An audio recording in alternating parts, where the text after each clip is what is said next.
Cops bribe a judge to frame a black woman. But in court, they shocked realize she's their new boss.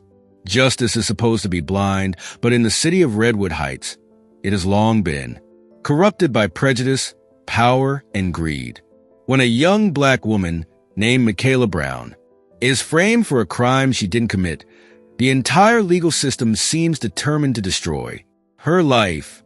Behind the scenes, racist cops bribe a judge to ensure Michaela's downfall until an unthinkable twist changes everything. In a stunning turn of events, the very woman they sought to bury suddenly holds their future in her hands. In this story of power struggles, betrayal, and impossible comebacks, the tables turn in the most dramatic way possible. Redwood Heights was a city with a complicated history. Decades ago, it had been a thriving industrial hub filled with bustling factories and an optimistic workforce. Over time, however, factories closed, jobs dried up, and the city's fortunes faded. The once proud neighborhoods fell prey to crime, political scheming, and unchecked corruption. Newspapers like the Redwood Heights Gazette did their best to expose misconduct, but the powers that be often twisted the truth, using old money ties and political influence to keep their shady dealings under wraps. Among the institutions tainted by this corruption was the Redwood Heights Police Department. Behind the well-crafted image of officers who served and protected, there lurked a small faction of crooked cops, led by Detective Carl Drummond and Sergeant Ian Collins. This group was infamous for planting evidence on black and brown residents, turning minor offenses into life-ruining felonies, and exploiting every ounce of their power to line their pockets. Most disturbingly, it wasn't only about money. Prejudice ran deep in their ranks, fueling their willingness to harass and brutalize the most vulnerable in Redwood Heights. Michaela Brown was exactly the kind of person Drummond and Collins preyed upon, a resourceful, ambitious, and compassionate woman in her early 30s. Michaela had grown up in Redwood Heights. She was no stranger to its underbelly. Raised by her grandmother after her parents passed away in a tragic car accident, she learned early on how to hold her head high amidst adversity. She had big dreams: to study criminal justice, to rise through the ranks of the law, and ultimately to protect the very people the system often abandoned. Quietly but steadily, Michaela had done just that. A star student with a fiery passion for justice, she graduated at the top of her class from Redwood Heights Community College, then went on to earn a full scholarship to a prestigious law school in Chicago. She returned to her hometown armed with knowledge, confidence, and a determination to right the wrongs she saw daily. But Redwood Heights was resistant to change. Even with her qualifications, opportunities within the local justice system were scarce for a black woman, especially one known for speaking out against police harassment. Detective Drummond had encountered Michaela several times before. Whenever she witnessed or suspected foul play by officers, she was the first to raise questions, file complaints, or even organize community meetings. Drummond hated that. He considered her a nuisance, a troublemaker who threatened the good old way of doing business. And it wasn't just Michaela's activism that enraged him. It was her unapologetic refusal to back down in a town that often forced marginalized people into silence. Over time, Drummond found ways to intimidate her. He'd pull her over for minor traffic infractions, glare at her in court corridors, and even spread rumors that she was involved with local gang members. Michaela, however, stayed strong. She was on a path that promised change, and that change threatened to upend the shady empire Drummond and Collins had built in Redwood Heights. Eventually, her resistance made her the perfect target for one of the most sinister schemes the department had ever concocted. Detective Carl Drummond and Sergeant Ian Collins were restless. The Redwood Heights Police Department might have had its fair share of corruption, but even among the questionable crowd, these two stood out for their brazen disregard of justice. They met one evening in the smoky back room of an old bar called Tanner's Pub. It was a low-key spot frequented by off-duty cops looking for a stiff drink and a chance to vent about city politics. Over the years, Drummond and Collins had made that back room their private war council, where they plotted everything from small-time shakedowns to more elaborate crimes. That night, Drummond leaned forward, swirling a half-empty glass of whiskey. "She's gotta go," he muttered, eyes glinting with barely contained malice. He didn't have to say who she was. Both men knew he meant Michaela Brown. Collins nodded, tight, as though simply thinking her name annoyed him. Drummond continued, "She's getting traction in the community. People trust her. If she keeps going, she'll push for an investigation into police conduct. You know what that means." What it meant, though unsaid, was that the skeletons in their closet would come crashing out. Years of false arrests, planted drugs, stolen evidence, and unreported bribes.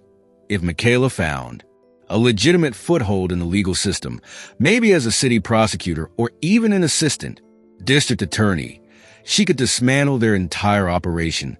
She had the knowledge, the drive, and the moral compass to do it. "We need something big," Collins hissed, tapping his empty glass against the tabletop. "She's never had so much as a parking ticket. We plant a bag of weed, and it's not going to make a dent. She'll be back in a week, her reputation intact." Drummond rubbed his temples, thinking.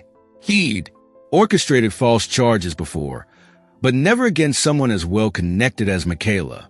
People respected her. Even judges, in public at least, acknowledged her dedication to the law. "We gotta paint her as a real criminal," he said finally. "Money laundering, drug trafficking, bribery, something that makes the city recoil in horror." They hashed out the plan for hours. By the end of the night, their whiskey glasses were empty, their cigarettes extinguished in overflowing ashtrays, and their hearts burning with hateful resolve. The scheme was straightforward, but required a conspiratorial judge to make it airtight.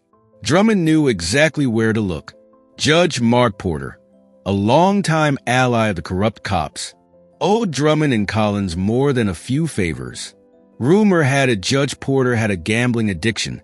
He was deep in debt, and Drummond had once turned a blind eye when Porter caused a DUI accident that was hushed up. So the plan was set. Drummond and Collins would fabricate evidence of large-scale drug possession or distribution, pinned squarely on Michaela. They would bribe or blackmail Judge Porter into issuing a warrant, ensuring bail was denied. By the time Michaela fought her way out legally, her name and her future in Redwood Heights would be destroyed. They ended the night with a secret handshake and a pair of bitter smiles. In their minds, by framing Michaela Brown for a serious felony, they would kill two birds with one stone. Silence the most vocal critic of their corrupt empire, and send a message to the community that no one stands in the way of Redwood Heights dirty cops. A week after their meeting at Tanner's Pub, Drummond and Collins set the plan into motion. Their first step was to create a paper trail that would implicate Michaela in illegal drug activities. Collins had a contact in a shady underworld circle, small-time criminals who owed him favors to avoid harassment or arrest. These individuals were well-versed in forging documents, and in a matter of days they produced false ledgers, shipping receipts, and text message transcripts connecting Michaela to a fictional cartel based in another state. Late one night, under the cover of darkness, Drummond and Collins broke into Michaela's modest apartment. They wore gloves and black hoodies, stealthy as prowling panthers. Drummond forced open a small window, while Collins kept watch on the deserted street below. Inside, Drummond planted bags filled with a suspicious white substance. Baking soda carefully, packaged to look like cocaine, tucked away in the storage closet and under the kitchen sink. He also hid a burner phone that contained incriminating text messages, carefully dated to suggest that Michaela had been orchestrating drug deals for months. The next day, Drummond submitted an anonymous tip to his own precinct's drug enforcement unit, claiming that Michaela Brown was a major distributor. He made sure this tip rose through the right channels. Coming to rest on the desk of an officer he trusted to keep quiet. Within hours, a police raid was scheduled. The raid itself was a spectacle. Heavily armed, officers, SWAT gear, blaring sirens, meant to intimidate not just Michaela, but the entire community. They wanted Redwood Heights to remember the day Michaela Brown was taken down. When the raid occurred, Michaela was caught completely off guard. She was in the middle of drafting a community advocacy proposal in her living room when SWAT officers burst through the door, yelling for her to get on the ground. Confused, terrified, and outraged, Michaela complied. The next thing she knew, she was being handcuffed and hauled outside while neighbors watched in horror. Some of them shouted in protest, insisting Michaela was innocent, but the police bulldozed through, claiming they had a warrant and credible evidence. At the station, Drummond personally oversaw her booking. In a twisted display of mockery, he read out the charges: drug trafficking, possession with intent to distribute, conspiracy. The severity of these allegations was staggering, enough to ruin any person's life, let alone someone with aspirations of serving in the justice system. Michaela felt dizzy, nauseous. She tried to protest, but Drummond and Collins smirked, ignoring her pleas. That same day, Judge Mark Porter, after receiving a hefty bribe and a discreet threat from Drummond, signed off on denying Michaela bail. The official justification was that she posed a flight risk due to supposed ties with out-of-state criminals. It was a sham, but it worked. Michaela Brown was taken away, locked in a holding cell with none of her friends or family allowed to see her. Redwood Heights was stunned. How could this woman, a local role model, an activist, be involved in a high-level drug operation? The news spread like wildfire. The headlines in the Redwood Heights Gazette, condemning her. Underneath all of it was a carefully orchestrated web of lies, quietly engineered by Drummond, Collins, and Judge Porter. Michaela was now at the center of an inferno, and she had no idea how she'd survive. In the claustrophobic confines of her holding cell, Michaela felt a whirlwind of emotions: shock, fear, anger, and an unwavering sense of injustice. She knew she was innocent. Anyone who truly knew her was certain these charges were absurd. Yet the array of fabricated evidence, the burner phone, the alleged drug stash, the bogus financial documents, pointed in one incriminating direction: her. For 3 days, she was largely isolated, allowed only a handful of short phone calls. Her grandmother, Bernice Brown, pleaded with the police to let her see Michaela, but the request was repeatedly denied. In the eyes of the corrupt system, Michaela was suddenly a kingpin, a narrative that served to keep her locked up and cut off from support. On the rare occasions she was allowed out of her cell, she endured cold stares from guards and whispered taunts that she was a disgrace. Some officers looked at her with pity, convinced she'd been framed, but they were too afraid to speak. Up against Drummond and Collins, despite the suffocating despair, Michaela's mind refused to surrender. She'd studied criminal law. She knew how evidence could be manipulated. Instead of letting fear paralyze her, she began formulating ideas for her defense. She mentally noted all the possible ways she could prove her innocence. Timestamps that didn't add up, witnesses who could place her elsewhere, community members who could vouch for her character, and any possible leads that might shed light on the real perpetrators behind this scheme. But time was not on her side. The more days she spent in detention, the more Redwood Heights turned against her. Online forums lit up with discussions, some outraged by her arrest, others swearing she was guilty. The local TV station regurgitated the police's story without question, fueling the rumor mill. The turning point came on the morning of her arraignment. Michaela was finally escorted into a small windowless meeting room where her court-appointed attorney, Glenn Winters, sat with a folder of legal documents. Glenn was a young, earnest public defender, overwhelmed by a caseload too large for one person to manage effectively. Nonetheless, he believed in Michaela's innocence from the moment he met her. "They have an overwhelming amount of evidence," Ms. Brown, Glenn said, flipping through the pages. His tone was grave, but something about it seems too neat. "It's too perfectly laid out," Michaela nodded. "That's because it's staged," she replied. "We have to prove it's fabricated. We have to find out who's behind this." Glenn looked at her with sympathy. "We will try, but Judge Porter has set a high bar. You've been denied bail. They're treating this as a major trafficking case. If we want to fight this, we'll need a lot of proof, and we'll need it quickly." In that moment, despite the suffocating bleakness, Michaela felt a spark of hope. She was not alone. She had an ally, even if underfunded and overworked. And she had her own intelligence, her own resilience. She might have been trapped in a system designed to break her, but she was determined to fight back. She was determined to show Redwood Heights and the entire world just how far the corrupt would go to destroy an innocent life. While Michaela braced herself for a legal battle, across town, Judge Mark Porter paced anxiously in his lavish home office. It was a room filled with dark mahogany furniture, thick Persian rugs, and a bookshelf packed with prestigious legal tomes. But none of that exuded comfort tonight. Porter's nerves were frayed, and his palms were clammy with cold sweat. He had just finished a phone call with Detective Drummond. The detective's voice had been smug.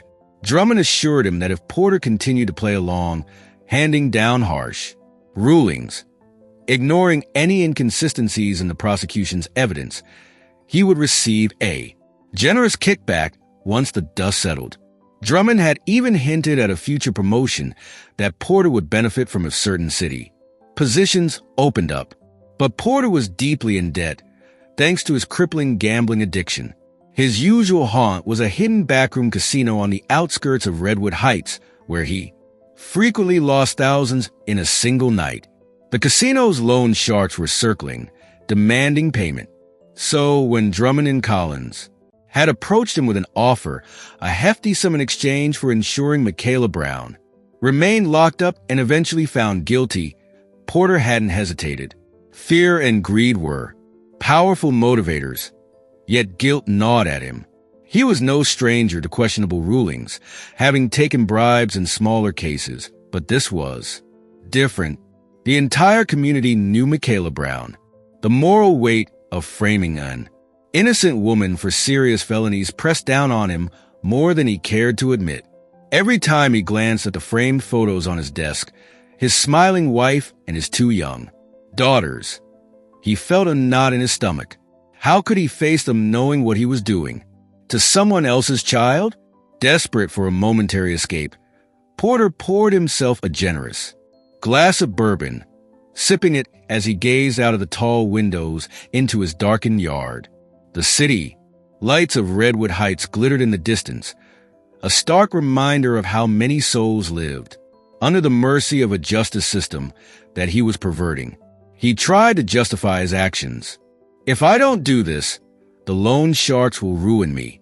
Drummond will leak everything.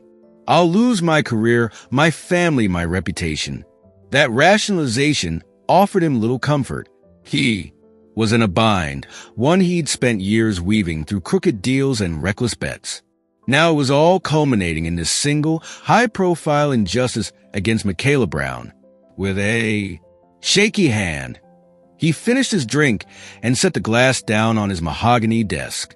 Tomorrow, he would walk into the Los Angeles County Superior Court, called upon as a visiting judge for Redwood Heights overflow cases, to preside over Michaela's initial hearing. Tomorrow, he would publicly brand an innocent woman a criminal, and he loathed himself for it. A silent vow formed in his mind, just one last job. After this, I'm out. He deluded himself into thinking that once he cleared his debts, he could reform and leave the dirty dealings behind. But as he'd learned soon enough, the price for redemption would be far higher than he could ever pay. While Michaela sat in jail, the community she'd worked so hard to uplift did not remain silent. Over the years, Michaela had built strong connections, neighborhood leaders, religious figures, local business owners, and civil rights activists who admired her commitment to justice.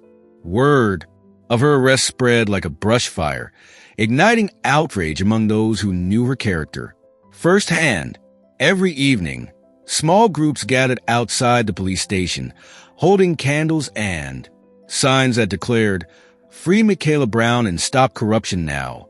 The protest started out modest, just a dozen or so dedicated supporters. But their numbers swelled day by day.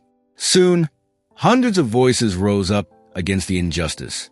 One of the most vocal supporters was Pastor Clarence Wright from the historical St. Elijah Baptist Church. During Sunday sermons, he openly criticized the police department's history of racism and demanded an independent investigation into Michaela's case.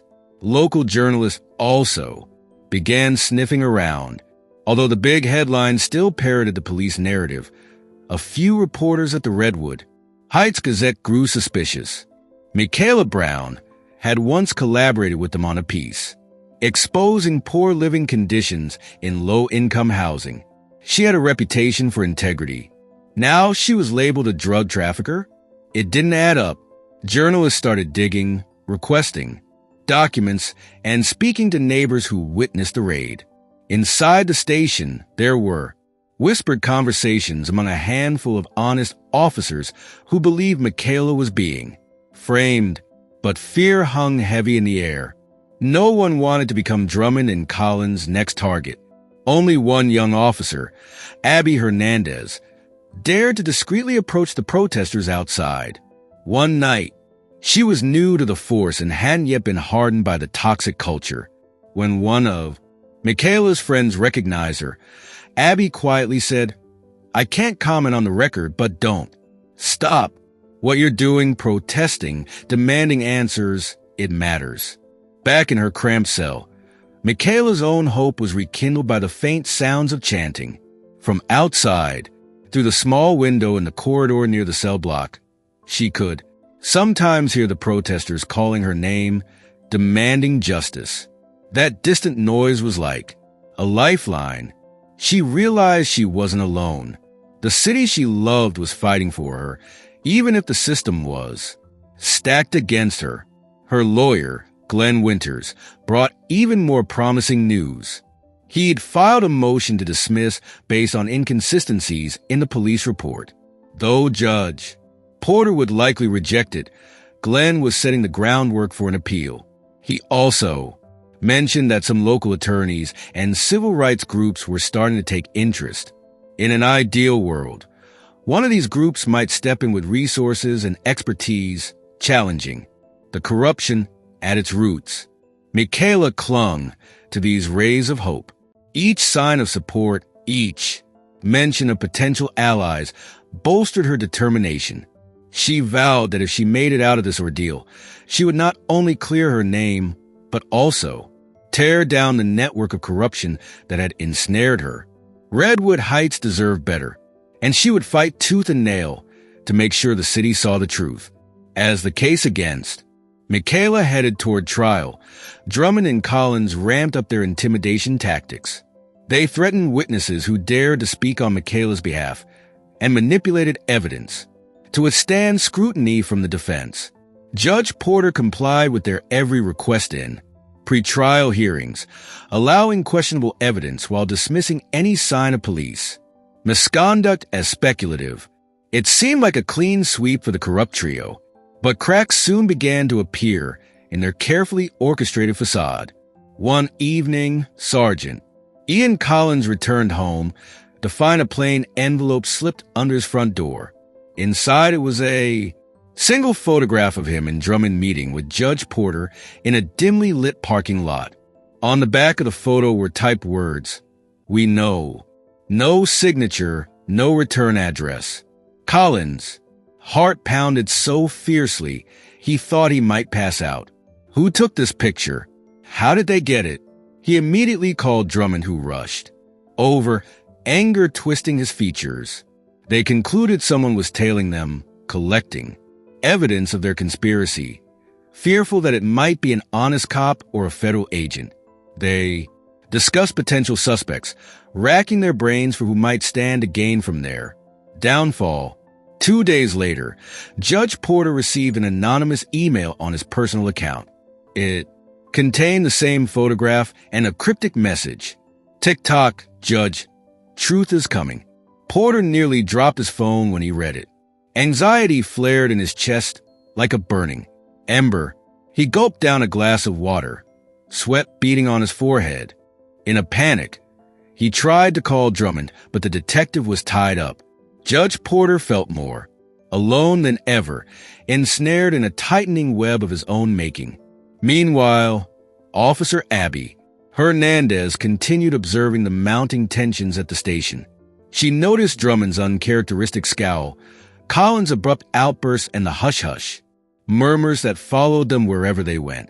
Feeling emboldened, Abby decided to dig deeper.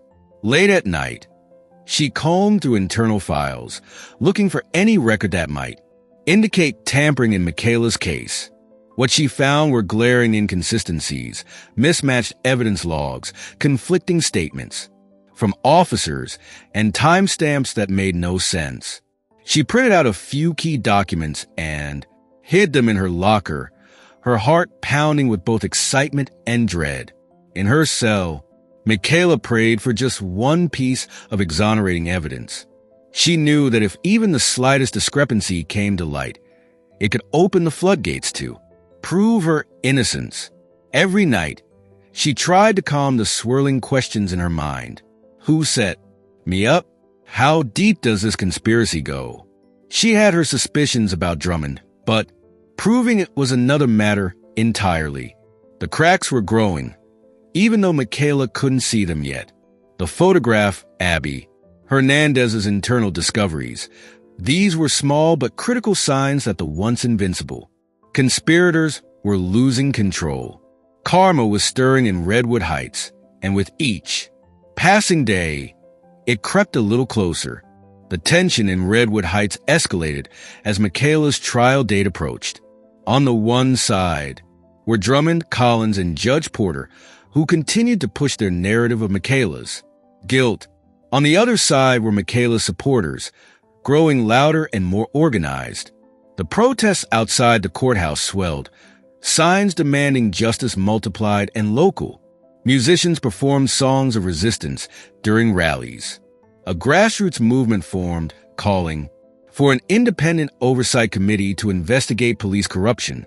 Into this fray stepped an unexpected ally, a high-profile civil rights attorney named Elaine Patterson from the American Civil Liberties Union, ACLU. The Redwood Heights Gazette had forwarded copies of the police files to her office, highlighting suspicious details in Michaela's case. Intrigued, Patterson traveled to Redwood Heights to meet with Michaela and her public defender, Glenn Winters.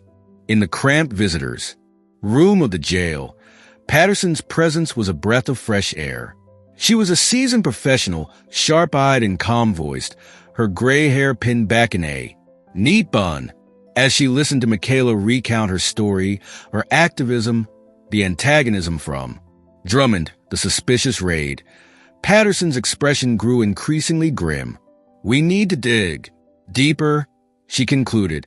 "This isn't just a wrongful arrest. This is a systemic pattern. If we can prove one instance of fabrication, it could expose many more." Michaela felt a surge of hope.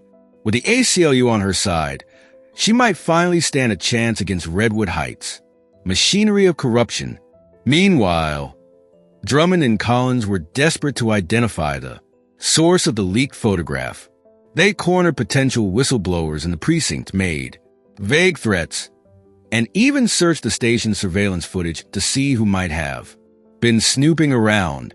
Officer Abby Hernandez narrowly escaped suspicion by keeping a low profile and carefully covering her tracks. Judge Porter, racked with guilt and paranoia, found himself sleeping less and drinking more. His wife noticed his erratic behavior, but he brushed off her concerns, blaming work stress. In private, though, he was close to a breakdown. He had begun receiving additional anonymous threats via text messages, each one hinting at the damning evidence that could surface at any moment. It's too late, he thought in moments of crushing despair. I've thrown in my lot with devils, and I have to see this through. Underneath all the chaos, Redwood Heights braced itself for the trial. Journalists from nearby cities started showing interest, sensing a scandal brewing. Talk show hosts invited civil rights activists to discuss the case, highlighting the long history of racially biased policing in communities like Redwood Heights. For Michaela, the trial represented a battle for her very life. For Drummond, Collins, and Porter, it was a chance to solidify their hold on power or lose everything. As the days ticked by, both sides prepared their strategies. Unbeknownst to them, fate had already begun turning the gears of their downfall. The morning of the trial dawned with a kind of electric tension that crackled in the air. Crowds packed the sidewalks in front of the Los Angeles County Superior Court, where Judge Porter had been appointed to preside for the high-profile case. Riot police stood by warily, anticipating large protests. News vans lined the street, satellite dishes aimed skyward to beam every development to viewers across the state. Michaela arrived in a police transport van, her hands cuffed in front of her, dressed in a conservative blue blazer and skirt provided by her grandmother. She held her head high, despite the cameras flashing in her face. Inside the courtroom, she took her seat at the defense table beside Glenn Winters and Elaine Patterson, who had joined as co-counsel. On the other side of the aisle, the prosecution team, handpicked by Drummond, organized their files, while Drummond and Collins sat smugly in the gallery, wearing suits to play the role of concerned investigators. Judge Porter entered the courtroom with a rigid posture. Dark circles under his eyes betrayed his sleepless nights. The deputy district attorney opened by painting a damning picture. Michaela Brown, once seen as a pillar of the community, was accused of masterminding a drug operation. Their argument hinged on the mountain of evidence discovered in her home and the anonymous tip that set the raid in motion. Elaine Patterson delivered a scathing rebuttal. She calmly explained how easy it was to fabricate evidence, how improbable it was for a woman with Michaela's background to abruptly become a drug kingpin, and how the Redwood Heights Police Department had a documented history of misconduct. She stopped just short of calling it a setup, but her tone left little doubt in anyone's mind. Judge Porter maintained an outward facade of impartiality, granting each side the opportunity to present opening arguments, but he occasionally issued rulings that favored the prosecution. In line with his secret deal with Drummond, he allowed certain pieces of questionable evidence to be admitted, overruling Patterson's objections. The defense team exchanged knowing glances. They could see they were up against more than just the prosecution.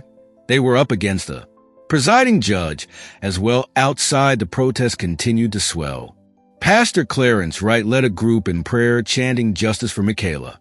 Others held signs demanding no more framed cases. The atmosphere was charged, and one could almost taste the tension in the air. Michaela watched it all unfold with a mixture of dread and resolve. She occasionally glanced at Judge Porter, wondering if the rumor of his corruption was true. She studied Drummond and Collins, their smug faces exuding confidence. Did they really believe they could bury her without consequence?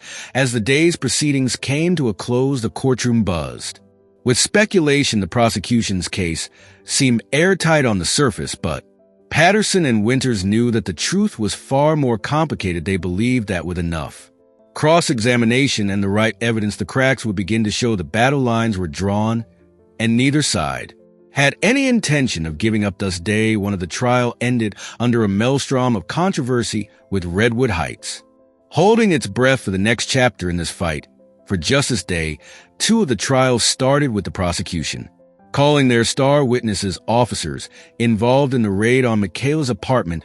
They testified about the supposed tip-off, the suspicious items found, and how Michaela looked nervous and agitated during her arrest. On the surface, their accounts seemed to align perfectly with the fabricated evidence, but during cross-examination, Elaine Patterson relentlessly probed for details. "Officer Grant, can you clarify the timestamp on the body camera footage?" She asked, a polite smile masking her intensity. The officer fumbled slightly, then gave an approximate time. Patterson brought out a copy of the official arrest report. "Interesting," she said, "because your body cam shows you entering the building at 9:52 p.m., but the arrest report claims that the raid began at 10:15 p.m., which is accurate." The confusion on the witness stand was evident. It was a minor discrepancy, but it planted the seed that the officer stories might not be as consistent as they claimed. Sergeant Collins, who testified next, tried to maintain a calm demeanor. Patterson, however, grilled him on the chain of custody for the cocaine found in Michaela's apartment. "Tell me, Sergeant," she said, "how is it that the evidence log shows you signed for the substance at 1:02 p.m., yet the police transport logs indicate you left the scene at 10:05 p.m. A hush fell over the courtroom.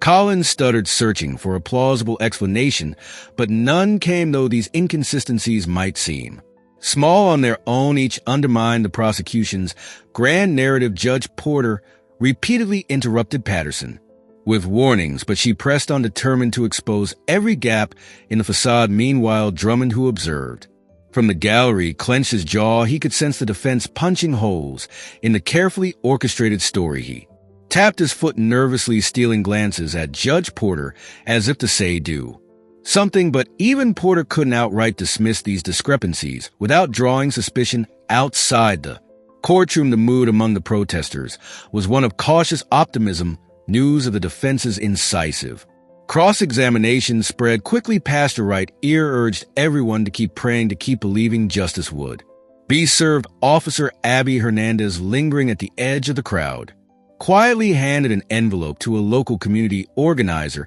Inside were copies of documents highlighting more contradictions in the official police statements. Abby's heart pounded with a mix of fear and resolve. If Drummond discovered what she'd done, she could lose her job or worse, but the thought of an innocent woman going to prison was something she couldn't stomach. By the end of day 2, the prosecution's once solid foundation was showing hairline fractures, yet the biggest reveal was still to come. Patterson and Winters had hinted at a surprise witness, someone whose testimony could blow the case wide open. Speculation ran wild. Was it a police informant, a colleague of Michaela's, who could vouch for her whereabouts as Redwood Heights went to sleep that night? One thing was certain: the narrative carefully crafted by Drummond, Collins, and Judge Porter was in danger of unraveling, and if it did, the fallout would be monumental. On the 3rd day of the trial, the atmosphere in the courtroom was electric. Whispers circulated about the defense's rumored surprise witness. Michaela sat rigidly, her palms sweating against the tabletop.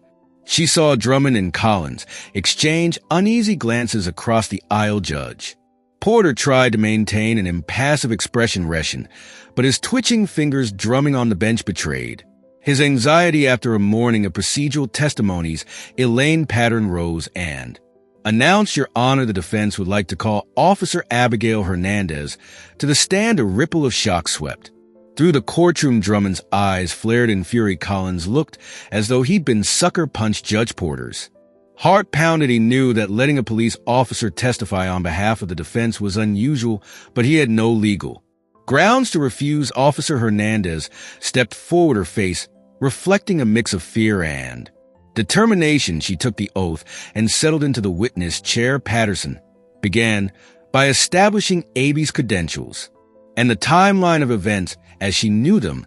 Then she gently guided the conversation toward the documents. Abby had discovered mismatched files, altered timestamps, and logs that hinted at evidence tampering. "What made you suspicious, Officer Hernandez?" Patterson asked. Abby swallowed hard. "I noticed that the official timeline for the raid on Miss Brown's apartment didn't match the dispatch records. When I Tried to verify the evidence custody logs.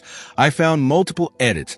Everything seemed too clean on paper, but the records themselves told a different story. Murmurs spread through the audience. Drummond's face was set in a grimace while Collins stared daggers at Abby. Patterson presented several internal police documents that Abby had provided. The timestamps contradicted official statements. The chain of custody forms bore multiple erasers. She also presented transcripts of communications supposedly sent by Michaela from a burner phone, yet the phone company's records showed no activity at those times. Judge Porter was forced to allow each piece of evidence. Even he couldn't find a procedural excuse to suppress it all. His earlier favoritism toward the prosecution was latent enough. He had to appear somewhat impartial or risk immediate backlash from the legal community, and the media attention peaked when Abby admitted she believed the drugs found in Michaela's apartment were planted. She stopped short of naming Drummond, and since directly likely out of fear, but the implication hung in the air like a storm cloud. The courtroom erupted in gasps, and Judge Porter had to pound his gavel to restore order. Drummond and Collins exchanged panicked looks. This was a moment they dreaded. The public unraveling of their carefully staged narrative. If the jury believed Abby's testimony and the incriminating documents, Michaela would almost certainly be cleared of all charges. Worse yet, an investigation into police corruption would follow, possibly leading to indictments against them in the span of a single witness's testimony. The tide turned decisively in Michaela's favor. Eyes were no longer fixated on the defendant's alleged wrongdoing, but on the shadowy actions of the Redwood Heights Police Department. And Judge Porter, sitting at the bench, felt his world crumbling beneath him. He had sold his soul to Drummond's bribes, only to watch the case, and perhaps his entire career, slip out of his control. Word of Officer Abby Hernandez's explosive testimony swept through Redwood Heights like wildfire. By the time court recessed for the day, the crowd outside the Los Angeles County Superior Court had double chance of justice for Michaela grew more fervent, and even those who had initially doubted her innocence began to reconsider their positions. The story dominated the local evening news, with talking heads analyzing the significance of a police officer testifying against her own department. Inside the police station, a palpable tension filled the hall. Some officers felt vindicated. Finally, someone had the courage to expose the corruption they'd suspected. Others, especially those loyal to Drummond and Collins, raged about traitors. Drummond stormed around barking orders and threatening subordinates if they dared to cooperate with the defense. Collins tried to project confidence, but the shakiness in his voice betrayed him. Everyone knew this wasn't just about one officer's testimony. It was about whether an entire structure of lies would come crashing down. Judge Porter found himself trapped in a nightmare alone in his chambers. He paced back and forth, beads of sweat forming on his brow. He was fully aware that Abby's testimony could open Pandora's box. If an internal affairs investigation began, it wouldn't be long before the bribes and blackmail against him were discovered. Porter grabbed his phone and dialed Drummond's number. Fix this, Porter hissed the moment Drummond picked up. If this goes any further, we're all ruined. I'm working on it, Drummond replied through gritted teeth. Just do your job. From the bench, the call ended abruptly. Porter sank into his chair, staring at the pile of documents on his desk. He was in too deep to back out now, but continuing down this path felt like standing on a collapsing bridge. That evening, Michaela, back in her cell, sat with Elaine Patterson and Glenn Winters, who had arranged a late meeting with her. Though still confined, Michaela's spirit soared.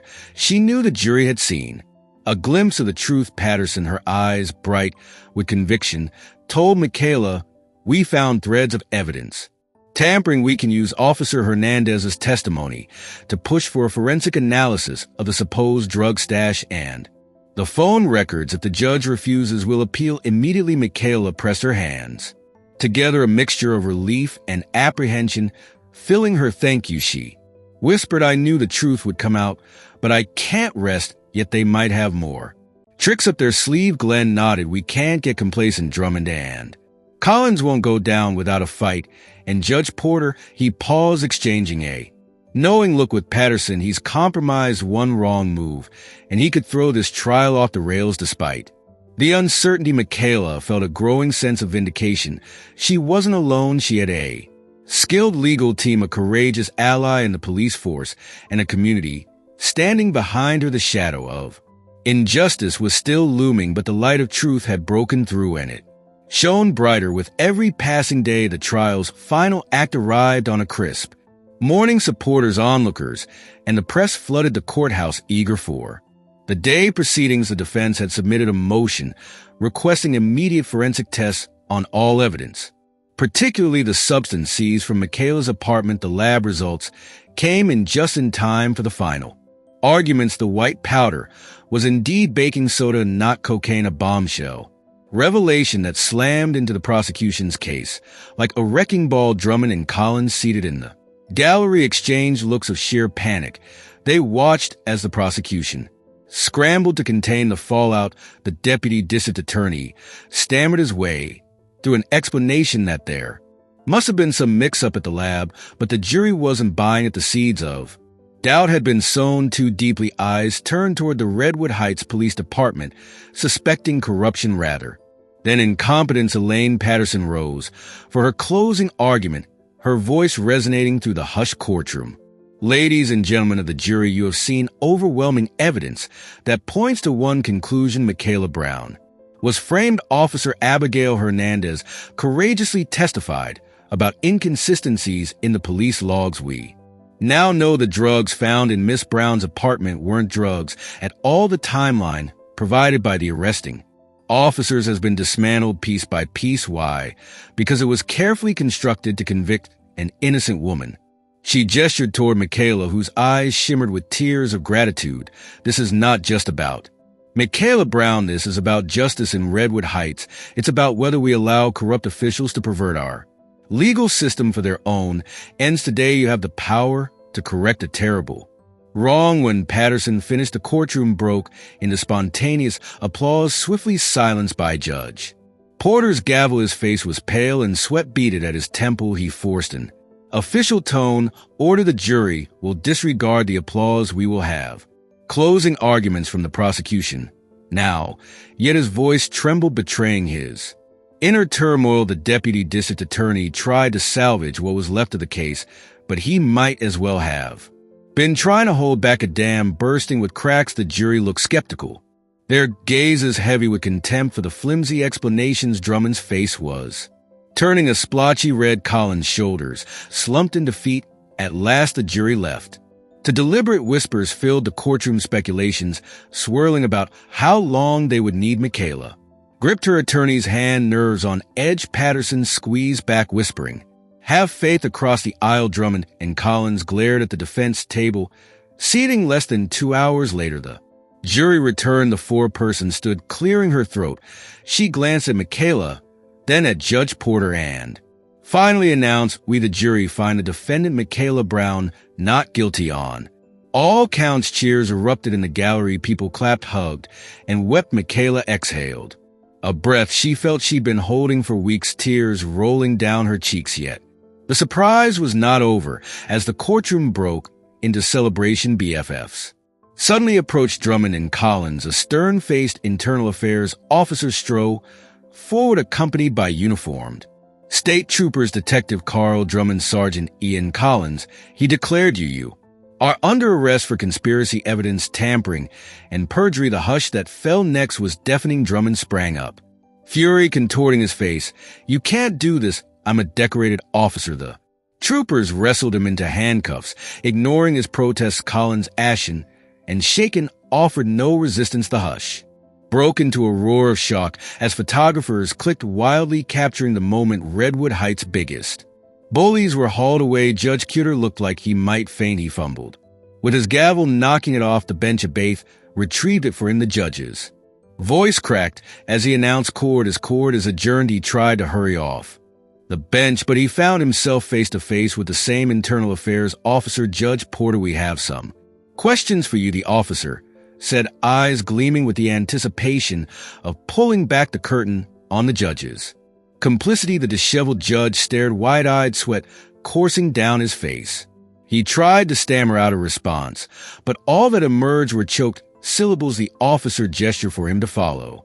Porter swallowed hard like a man marching toward his doom as the courtroom began to empty. Michaela was escorted out as well, not by handcuffs, but by a flood of supporters, friends, and well-wishers. Elaine Patterin and Glenn Winters stayed close, sheltering her from the barrage of reporters thrusting microphones into her face. Questions flew like arrows. How do you feel about the verdict? Did you know Drummond and Collins were framing you all along? What's your next step? Michaela, tears still on her cheeks, paused to address the crowd outside the courthouse. Flashbulbs lit the dusk sky. Her voice shook at first, but then gained strength. I'm thankful that justice prevailed today, but this isn't just about me. It's about ensuring no one else in Redwood Heights or anywhere becomes the victim of corrupt officials who hide behind a badge or a robe. I plan to use my voice to make sure this never happens. Again, the crowd erupted in applause. People surged forward, hugging her, and patting her back. Among them stood Bernice, Michaela's grandmother, tears streaming down her wrinkled cheeks. I knew you'd come out on top, baby, she whispered, pulling Michaela into a fierce embrace. I always believed in you. In the days that followed, Redwood Heights witnessed a firestorm of repercussions. Drummond, Collins, and Judge Porter faced criminal charges. Internal Affairs launched a sweeping investigation into the Redwood Heights Police Department, uncovering years of abuse, false arrests, and extortion. Other officers came forward. Emboldened by Abby Hernandez's example, the city council held emergency meetings, pledging to install an independent oversight commission. Michaela's name was cleared, but her mission was just beginning. She became a local hero, an emblem of resilience and moral fortitude. Offers poured in from law firms and advocacy groups. The ACLU recommended her for a position at their regional office, but Michaela had other plans. She wanted to stay in Redwood Heights to restore the place she called home, to enact real change within a broken system.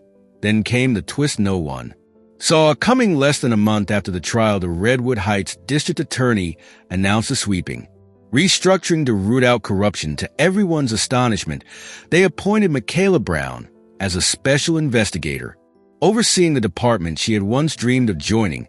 She would have the power to audit cases, investigate wrongdoing, and recommend criminal charges against officers who abused their authority. The city marveled at the poetic justice. The same woman once framed by crooked cops would now be in a position to rebuild the department from the ground up. The day Michaela walked into her new office at the Redwood Heights Police Department, formerly Drummond's domain, she felt a blend of triumph and humility. She stood in the hallway, staff members pausing in their tracks to watch her, some wore wary expressions, others offered smiles of genuine respect. As she approached the corner office, she froze. The nameplate on the door read Special Investigator Michaela Brown. She placed a trembling hand on it, tears threatening to spill. In that moment, memories flashed. Her arrest, the cold holding cell, the humiliating strip search, the shock of hearing the fabricated charges. Now those events had led her here, to a seat of influence she could wield for good. Her first order of business was to reorganize the oversight process. She scheduled a meeting with the department's leadership, setting a tone of accountability and transparency. She also called Officer Abby Hernandez into her office to thank her personally for her courage. Abby stepped in, hat in hand, still looking nervous. You changed everything, Michaela said, meeting her gaze steadily. Because of you, the truth came out. Abby smiled sheepishly. I just did what was right. This place, it can be better, but only if we root out all the bad apples. We will, Michaela promised. Together, she thought back to Drummond and Collins' word on the street was that they'd been denied bail, ironically enough, due to being flight risks. Judge Porter's trial loomed on the horizon, and the media was already dubbing it the biggest corruption scandal Redwood Heights has ever seen. The city braced for more revelations of bribery, misconduct, and vile racism. Michaela vowed to stand firm, shining a light wherever darkness thrived. In the aftermath, Redwood Heights began its slow journey toward reform. Police officers underwent new training programs focused on racial equity and community engagement. Community leaders once sidelined found seats at advisory boards. The Redwood Heights Gazette published a series of exposes on systemic injustice, calling it the city's necessary reckoning though the wounds ran deep. The city dared to hope for a future free from the long shadow of corruption, and at the heart of it all stood Michaela Brown, a testament to the power of truth, courage, and resilience. She had gone from prisoner to protector, from scapegoat to savior. Her voice, once almost silenced by hateful schemes, now rang out with authority. The once racist cops who tried to destroy her now sat in jail awaiting trial, powerless and exposed. The judge who sold his honor for bribes faced his own day of reckoning. In that sense, it was a story of karma coming full circle. In a place where justice had once been sold to the highest bidder, an innocent woman rose to dismantle the very system that almost crushed her. Michaela Brown's story became legend in Redwood Heights, reminding everyone that even in the face of enormous corruption, truth finds a way. And sometimes it does so with a dramatic flourish that no one could have predicted. It did. Thank you for joining us on this epic journey through corruption, betrayal, and ultimate redemption. Michaela Brown's story is a testament to the resilience of the human spirit and a reminder that injustice can be overturned when good people stand up for what's right. From the first shocking setup by racist cops to the triumphant moment she rose to a position of power, every chapter reminds us that truth and accountability will prevail, even against the darkest schemes. If this story moved you, inspired you, or made you think twice about the power structures we all live under, let's keep the conversation going. Please like this video, share it with your friends, and subscribe to our channel for more captivating stories of justice and hope. Together we can shine a light on corruption and uplift the heroes who fight for a fairer world. Thank you for watching.